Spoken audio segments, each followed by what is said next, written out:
నిద్రలో పండుకున్నాము. లైన్ కు చిన్న చిన్న పోరగాళ్ళకి వేసుకొని చెప్పులు లైన్ పెట్టుకుని ఊళ్ళో బస్సు చచ్చిపోయినా సార్ అప్పుడు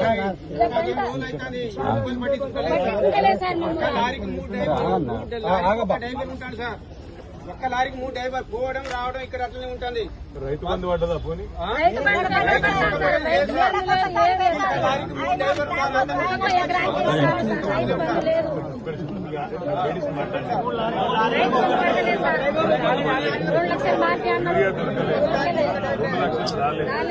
ఇప్పుడు పంటలు ఎవరన్నా కొన్నోళ్ళు భార్య భర్తలు ఇద్దరు వచ్చి పొద్దున లారీ కింద కంకర తీసి తోడినాం సార్.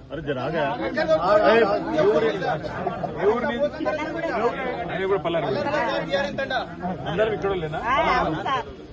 నెల అవుతుందా? ఇప్పుడు వర్షం పడితే మా పరిస్థితి ఏంటి సార్? మొక్కజొన్న పరిస్థితి ఏంటి? మా పరిస్థితి ఏంటి సార్? ఇప్పుడు మొక్కజొన్న కోసం మేము ఇంటికాడ చూస్తే యాక్సిడెంట్ అయి కాలు ఇరిగింది సార్. మా పరిస్థితి ఏంటి సార్?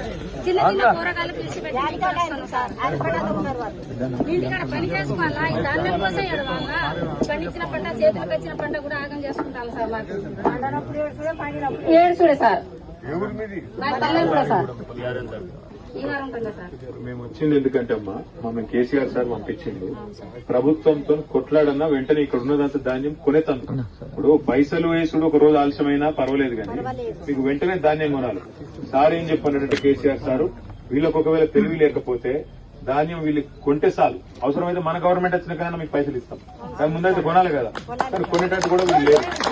లారీలు మేము వస్తుంటే జనగామలు ఆపింది, మొత్తం లారీలన్నీ నిడుబడి అక్కడ ఆపింది.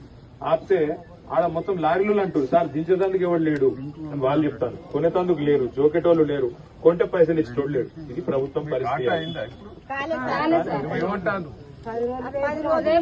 బస్తాలు వచ్చినాయా? 30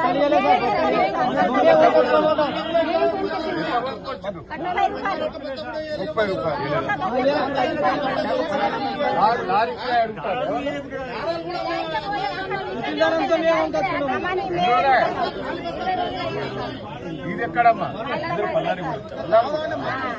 ధాన్యాలు లేకుండా పోవాలి సార్. మాకు బస్సులు ఊరికే బస్సులు కావాలి. మొదలు కొనిపియాలి, కొనిపించి ఇడికెళ్ళి మొత్తం ఎత్తిపియాలి, అంతే కదా?